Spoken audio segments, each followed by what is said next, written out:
Hey everybody, this is Andy again with another amp demonstration. Believe it or not, this is a Peavey Prowler. That sound that's coming out is truly a bone stock amplifier.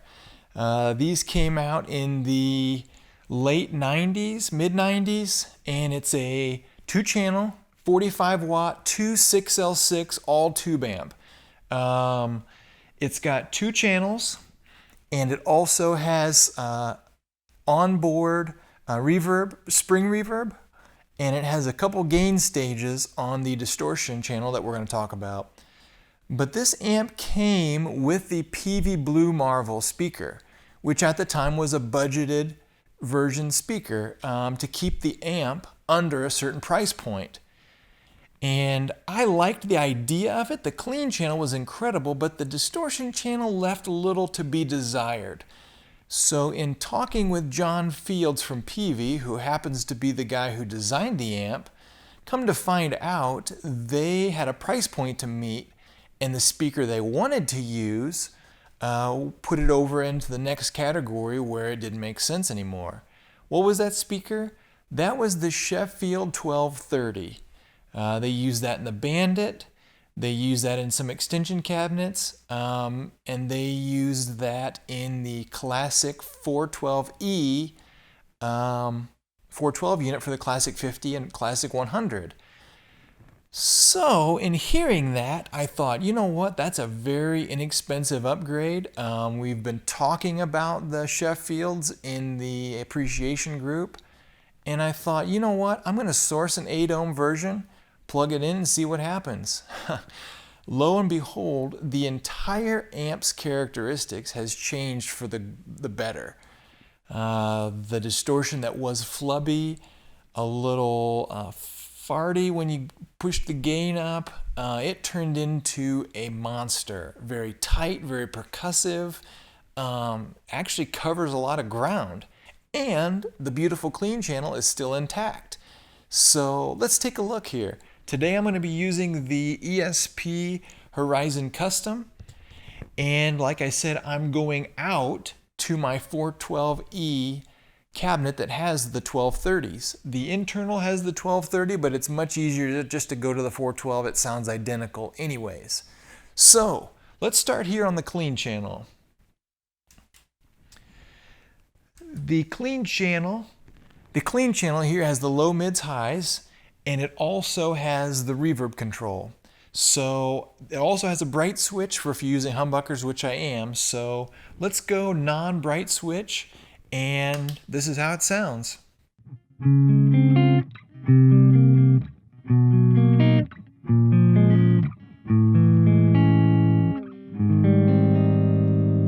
Very, very smooth sounding. Here's with coil taps.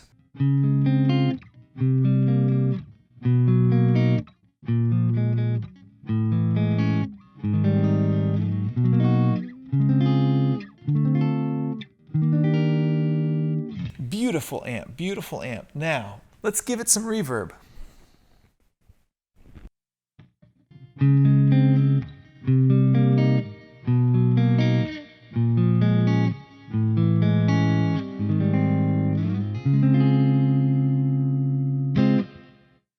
When you engage the bright switch, this is what you get.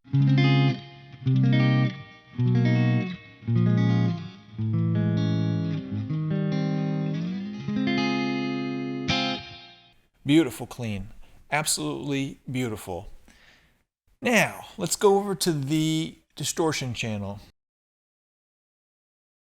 There's a couple of preamp buttons here to alter the tone, but we're going to start off just with a bass distortion tone without anything engaged.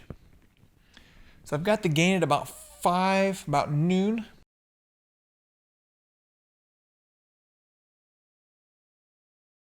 And everything's on about 6 for the tone stack. And I'm going to go bridge position. And here's what you get.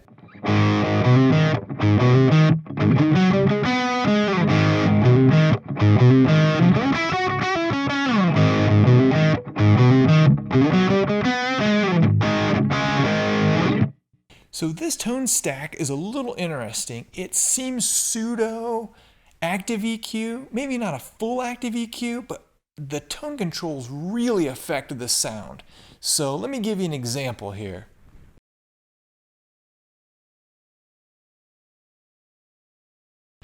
Here's the tone at 4.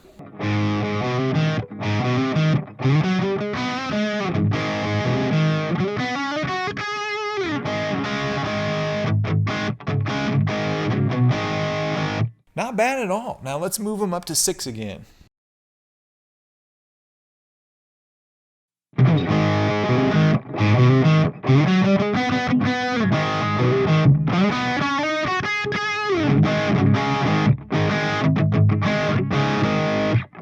So you can see it not only introduces more tone, a tonal shift, but it also introduces some gain. So that's why I think it may be partly active EQ because of that gain introduction. So now let's bring the gain up without anything engaged up to 7.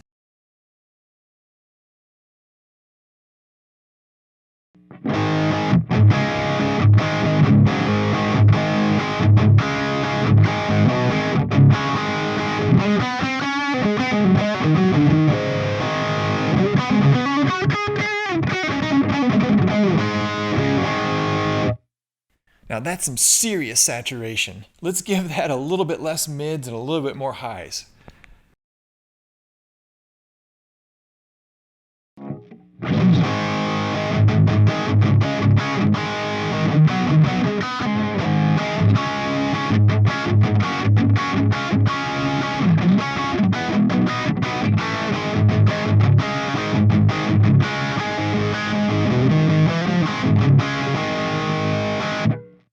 So you can see right there, if the amp was nothing else other than that basic distortion channel, you'd be perfect, you'd be good to go. But there's 2 more modes. This first one is a gain boost, it's labeled as. So you're introducing more gain, more saturation, but there's a tonal shift to it too. It's not the same sound, more of it.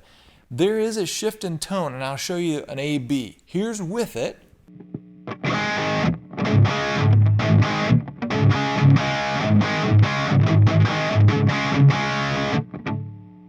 Here's without it.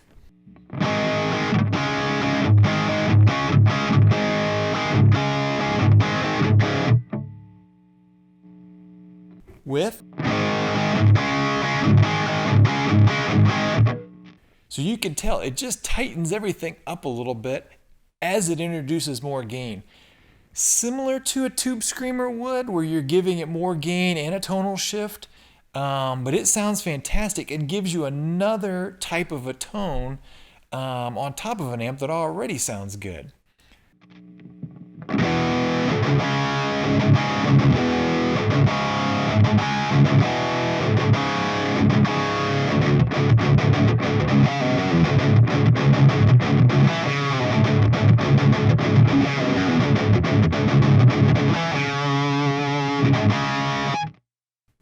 So very, very modern sounding, very saturated, very thick, totally different tone. Now there's one more spot here, and that's this clean boost. They call it volume, but really you're just pushing the front end of the amp, the input stage, with a little bit more oomph, a little bit more power, and it does saturate a little bit, but it tightens it up as well, similar to what a clean boost pedal would do to a typical circuit. So let me A/B that for you. Here's without.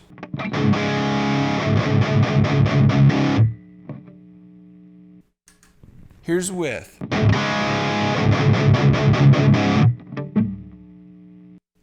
Without.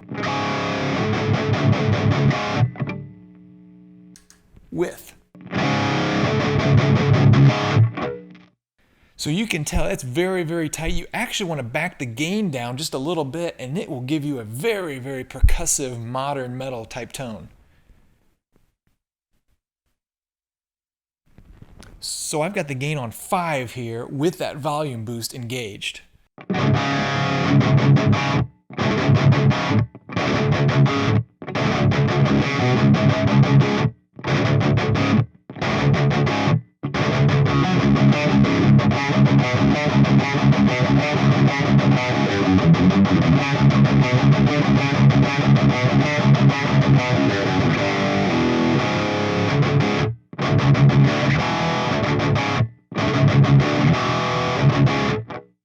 That's a fantastic tone. I'm going to give that a little bit more gain and see what that sounds like. So now the gain's at 7.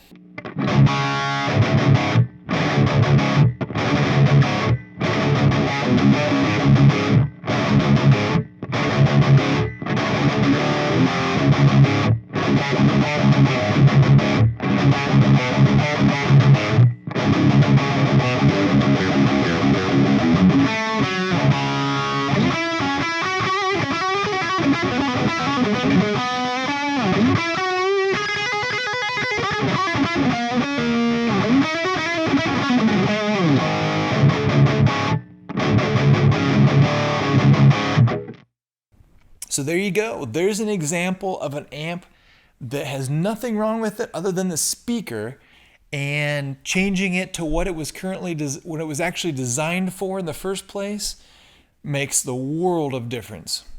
Thanks for hanging out, guys, and we'll see you later. Take care.